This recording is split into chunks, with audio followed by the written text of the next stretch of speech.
ونستعينه ونستغفره ونعوذ بالله من شرور أنفسنا ومن سيئات أعمالنا.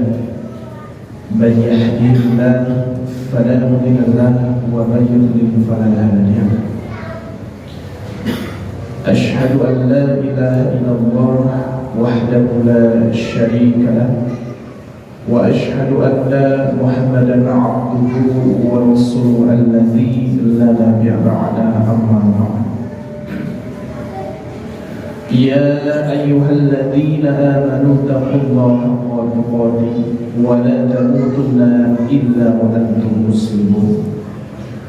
فقال الله تعالى في القرآن الكريم: أعوذ بالله من الشيطان الرجيم لئن شكرتم لأزيدنكم ولئن كفرتم إن عذابي لشديد. Alhamdulillahi Rabbil Alamin. Puji syukur hanya milik Allah Subhanahu wa Ta'ala yang masih memberikan kita dua kenikmatan yang paling berharga dalam kehidupan kita. Bahkan Rasulullah SAW pun juga bersabda, ni'matani maghbunun fihima katsirun minan nas. Ada dua kenikmatan yang sering manusia lalaikan. Manusia itu tertipu dengan dua kenikmatan yang tentunya apa kenikmatan ini? Dua kenikmatan ini adalah as-sihhatu wal faragh, yaitu kenikmatan sehat dan kenikmatan waktu luang.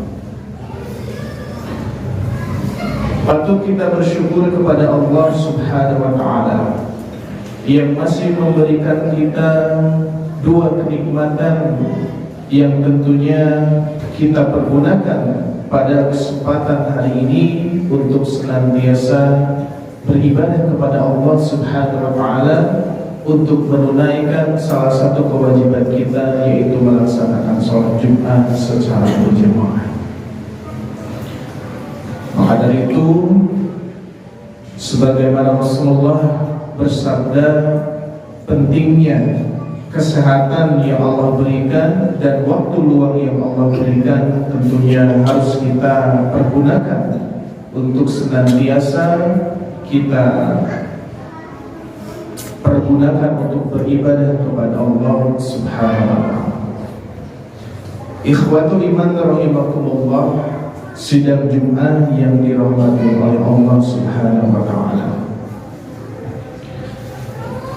Rizki itu adalah pemberian.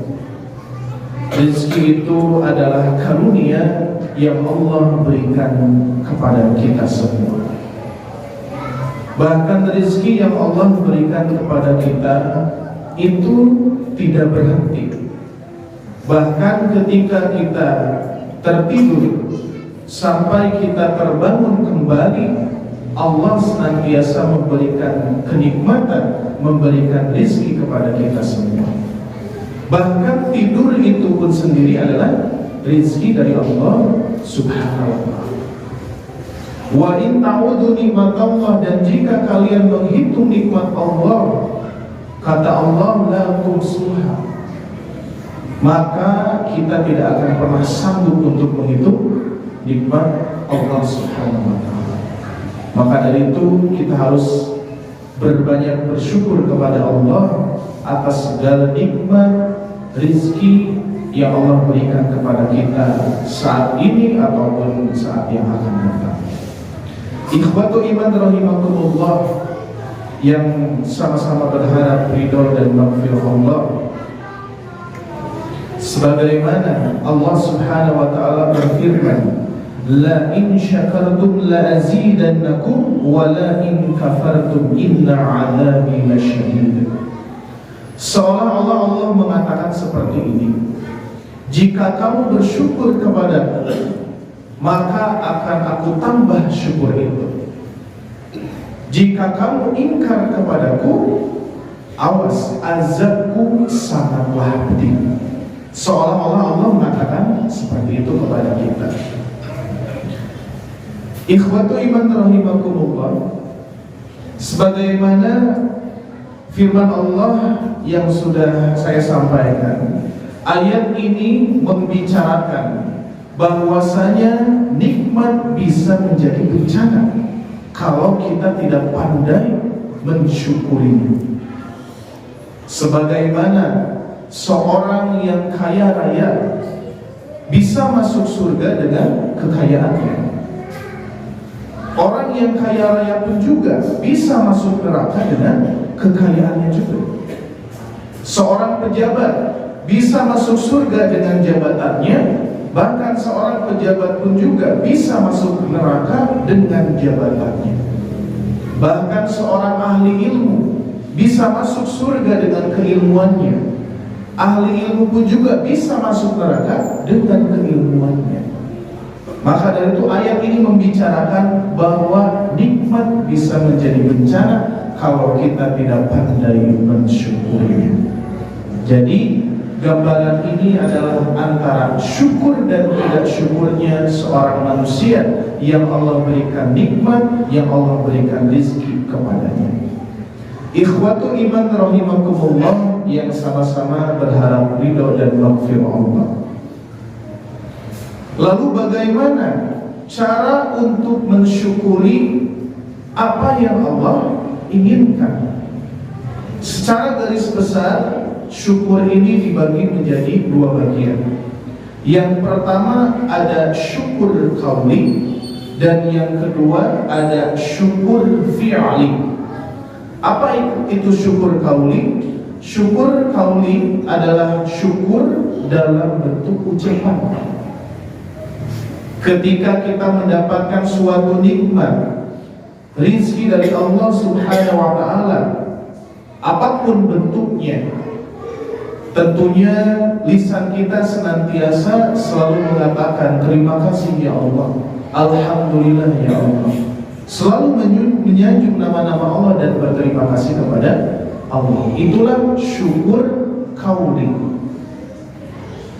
Apakah cukup dengan syukur qauli ketika kita mendapatkan suatu nikmat dari Allah dengan mengucapkan alhamdulillah saja, berterima kasih saja kepada Allah?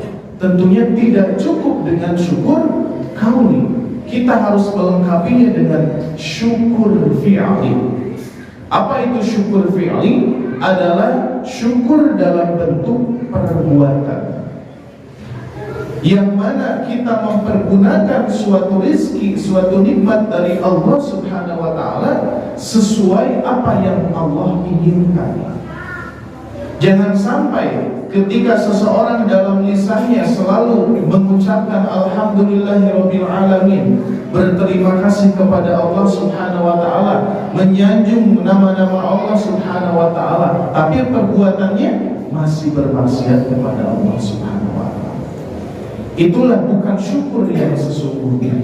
Syukur yang sesungguhnya adalah di mana ketika kita mendapatkan suatu nikmat atau rezeki dari Allah, kita tidak hanya mengucapkan dalam lisan kita berterima kasih kepada Allah, tapi perbuatan kita pun juga harus sesuai apa yang Allah inginkan. Itulah syukur yang sesungguhnya. Ikhwatu iman rahimakumullah yang sama-sama berharap ridho dan maghfirah Allah. Sebagaimana Allah firmankan, menegaskan kepada kita, Allah hanya menginginkan satu kepada kita, itu yaitu jadilah orang yang bersyukur. Terkadang kita mendapatkan suatu nikmat, suatu rizki dari Allah berbeda dengan yang lainnya, bahkan di bawahnya terkadang kita tidak mensyukurinya. Hati-hati, Allah Subhanahu wa ta'ala sudah menakar, sudah menentukan. Bahkan ketika kita lahir, Allah sudah menentukan rizki-rizki setiap orang, rizki-rizki setiap hamba-hambanya. Maka dari itu, kita apapun rizkinya, apapun yang kita nikmati, yang kita rasakan, yang Allah berikan kepada kita, jangan lupa untuk mensyukuri dengan cara dengan ucapan lisan kita, tidak hanya itu dengan perbuatan pun juga kita harus sesuai dengan apa yang Allah inginkan. Barakallahu li wa lakum.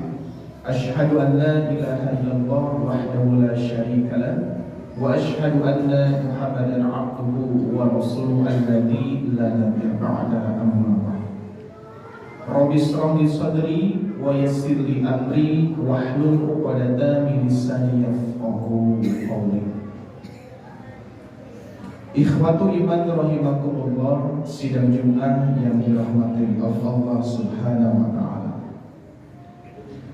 Sebagaimana saya sampaikan, khotib sampaikan dari awal, bahwa rezeki itu adalah karunia dari Allah, pemberian Allah kepada kita semua, meskipun tidak sama rata dan semuanya mendapatkan kenikmatan rezeki sesuai kemampuan, sesuai kebutuhan kita masing-masing. Ikhwatu iman rahimakumullah, yang sama-sama berharap ridho dan maghfirah Allah.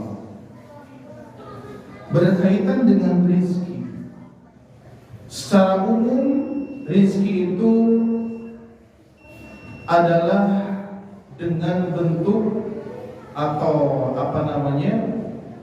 jadi rezeki itu tidak hanya harta benda saja, tidak hanya harta dan benda saja. Bahkan sebagian para ulama sepakat bahwa sebagian besar, garis besarnya adalah ada dua. Ada anfus, ada amwal. Apa itu anfus? Anfus itu adalah rezeki yang dalam bentuk sesuatu yang ada di dalam kepribadian kita, kekayaan yang ada di dalam diri kita, seperti kemampuan, skill, wibawa. Nah, itu rezeki dari Allah Subhanahu wa taala. Bahkan rezeki yang berbentuk anfus ini tidak semuanya rata dan tidak semuanya sama, mendapatkan kemampuan yang sama, skill yang sama, wibawa yang sama, itu tentunya berbeda-beda. Itu sama-sama rezeki dari Allah Subhanahu wa taala. Terus yang kedua adalah amwal. Amwal itu adalah rezeki dalam bentuk atau sesuatu yang kita kuasai, seperti tanah, rumah, harta, uang, kendaraan. Itu adalah bentuknya amwal. Sama, itu pun juga rezeki dari Allah Subhanahu wa taala. Jadi sebagian para ulama mengatakan garis besarnya ada dua.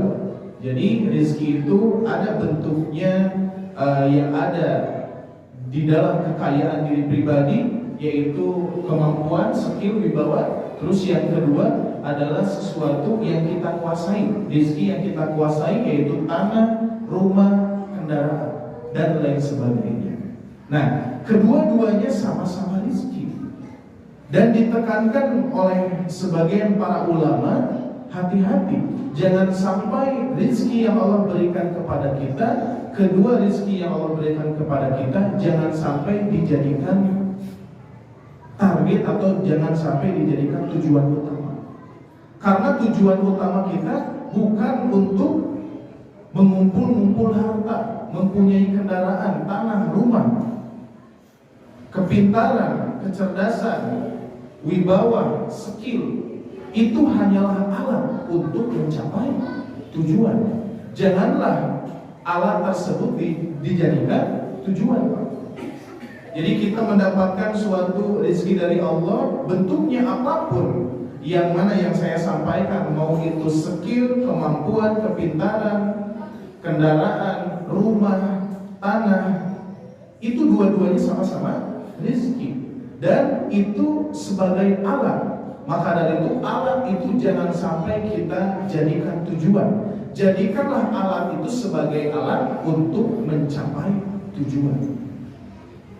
Sebagaimana, apakah kita itu memperalat dunia atau kita yang diperalat dunia? Apakah kita yang memperalat harta atau kita yang diperalat oleh harta? Maka dari itu gambaran di sini, tujuan kita secara garis besar ada dua, Pak. Tujuan hidup kita. Ada tujuan jangka pendek, ada tujuan jangka panjang. Apa tujuan jangka pendek dan tujuan jangka panjang? Sebagaimana doa yang sering kita ucapkan, doa yang sering kita lantunkan, bahkan dari kecil pun juga doa ini kita hafalkan, yaitu Rabbana atina fid dunya hasanah wa fil akhirati hasanah wa qina adzabannar.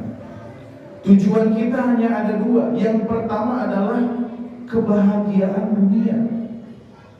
Nah, jangan sampai kebahagiaan dunia ini kita jadikan tujuan utama, melainkan harus kita jadikan alat untuk mencapai fid dunya akhirati Rabbana atina fid dunya hasanah wa fil akhirati hasanah, yaitu alam akhirat, kebahagiaan akhirat. Nah, tujuan utama kita adalah akhirat. Tentunya sering kita mendoakan doa itu, kita ingin mendapatkan kebahagiaan dunia, begitu pun juga kebahagiaan akhirat. Ikhwatu iman rahimakumullah yang sama-sama berharap ridho dan maghfirah Allah. Maka dari itu bagaimana menyikapi atau bagaimana kita agar bisa menjadi orang yang bersyukur sesuai apa yang Allah inginkan. Sebagaimana tadi kesimpulan dari awal, ketika kita mendapatkan suatu nikmat rezeki dari Allah, bentuknya apapun, sebesar apapun, sedikit apapun, kita harus mensyukurinya. Tidak hanya dengan ucapan lisan berterima kasih, tapi kita pun juga harus mempergunakan suatu rezeki tersebut dengan perbuatan yang Allah inginkan. Bentuk rizkinya apapun, mau skill, kepintaran yang tadi saya sampaikan, mau yang dikuasai, tanah, rumah, itu semuanya alat untuk mencapai tujuan kita.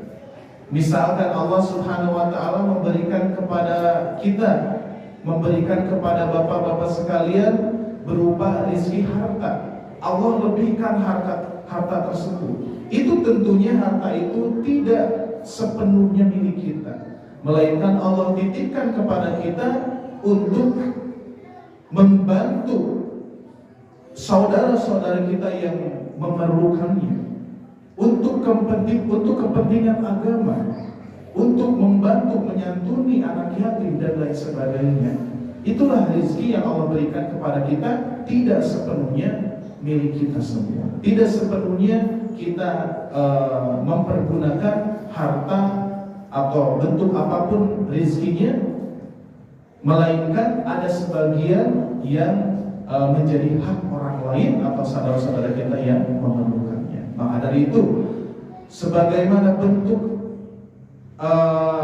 apapun rezekinya, bentuk rezekinya apapun, tentunya itu hanya sebagai alat, dan untuk mencapai tujuan utama alam akhirat, yaitu kita mempergunakan nikmat rezeki tersebut sesuai apa yang Allah inginkan. Ikhwatu iman rahimakumullah yang sama-sama berharap ridho dan maghfirah Allah, mungkin hanya itu yang bisa disampaikan. Mudah-mudahan ini sebagai pengingat kita semua, tidak hanya untuk bapak-bapak sekalian, untuk khotibku juga sama. Ini sebagai pengingat bahwasanya sebesar apapun, sekecil apapun yang sudah Allah berikan kepada kita, berupa rezeki yang kita kuasai, berupa rezeki yang ada di dalam diri pribadi kita, maka kita harus pandai-pandai mensyukurinya. Karena Allah Subhanahu wa ta'ala menegaskan, kalau kita tidak bersyukur, kalau kita ingkar, maka azabku sangatlah pedih.